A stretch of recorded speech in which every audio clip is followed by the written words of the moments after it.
कांग्रेस नेता राहुल गांधी आज MP MLA न्यायालय में पेश होंगे। ऐसे में उनकी पेशी के मद्देनजर दीवानी न्यायालय में सुरक्षा घेरा सख्त कर दिया गया है। राहुल की पेशी विशेष मजिस्ट्रेट शुभम वर्मा के न्यायालय में होगी।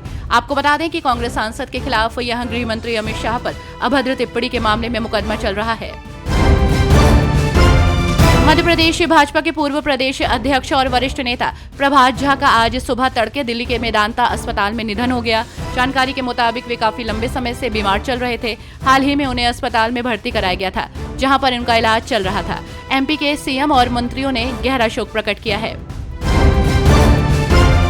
ओडिशा में मुख्यमंत्री मोहन चरण मांझी ने अपनी सरकार का पहला बजट पेश कर दिया है। जारी किए गए बजट में ओडिशा के लोगों के लिए स्वास्थ्य सेवाओं को प्राथमिकता दी गई है और इसके लिए राज्य सरकार ने 21,000 करोड़ रुपए के खर्च का प्रस्ताव रखा है। इसके अलावा ओडिशा में सरकार ने आयुष्मान भारत योजना को भी लागू कर दिया है।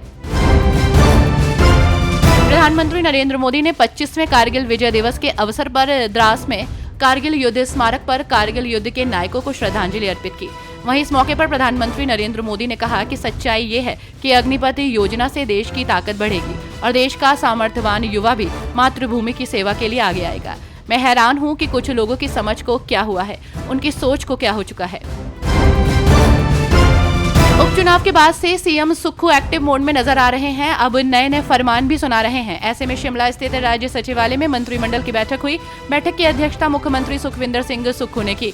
करीब 6 घंटे तक चली इस बैठक में कई पदों पर भर्ती करने का फैसला भी लिया गया। मंत्रिमंडल की इस बैठक में जिला चंबा में नए स्थापित किए गए डीएसपी ऑफिस चुवाड़ी के लिए अलग अलग श्रेणियों के 6 पद और नए पुलिस स्टेशन सिहुता के लिए विभिन्न श्रेणियों के 22 पद सृजित करने को मंजूरी दी गई है।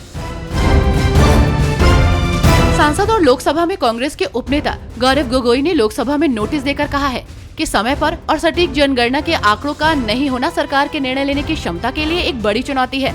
जनसंख्या, जनसांख्यिकी, साक्षरता दर, गरीबी के स्तर और अन्य महत्वपूर्ण संकेतकों की स्पष्ट समझ के बिना लोगों की दबावपूर्ण जरूरतों को पूरा करना बेहद मुश्किल हो जाता है। नीति आयोग की बैठक का बहिष्कार करने पर शिरोमणि अकाली दल ने पंजाब के मुख्यमंत्री भगवंत सिंह मान पर जमकर निशाना साधा। उन्होंने कहा कि सीएम मान का ये फैसला राज्य के हितों के लिए आत्मघाती होगा। शियद नेता ने दलजीत चीमा ने कहा कि पंजाब के पक्ष में फैसला लेने और बैठक में भाग लेने के बजाय सीएम मान ने इसका बहिष्कार करना चुना है। एक तरफ जहां आगामी विधानसभा चुनाव को लेकर सियासी पारा चढ़ा हुआ है, तो वहीं दूसरी तरफ शिवसेना के विधायकों की अयोग्यता के मामले में शिंदे गुट ने फिर से बॉम्बे हाईकोर्ट का दरवाजा खटखटा दिया है। उन्होंने तत्काल सुनवाई की मांग की है। भरत गोगावले ने याचिका दायर की है, जिसमें उन्होंने विधानसभा अध्यक्ष राहुल नार्वेकर के उस फैसले को चुनौती दी है जिसमें ठाकरे गुट के विधायकों को अयोग्य नहीं ठहराया गया था।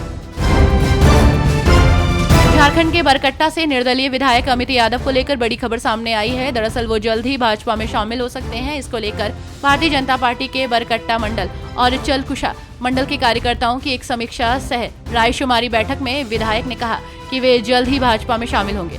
आपको बता दें कि इस बैठक में पदाधिकारी और कार्यकर्ताओं ने विधायक से भाजपा में शामिल होने का आग्रह भी किया। मराठा आरक्षण कार्यकर्ता मनोज जरांगे ने एक बार फिर से राज्य सरकार की टेंशन बढ़ा दी है। दरअसल उन्होंने कहा है कि आगामी महाराष्ट्र विधानसभा चुनाव के सिलसिले में रणनीति की घोषणा 29 अगस्त को की जाएगी। साथ ही उन्होंने कहा कि वो और उनके समर्थक उस राजनीतिक दल या नेता का समर्थन करेंगे जो मराठा समुदाय के लिए आरक्षण के पक्ष में होगा।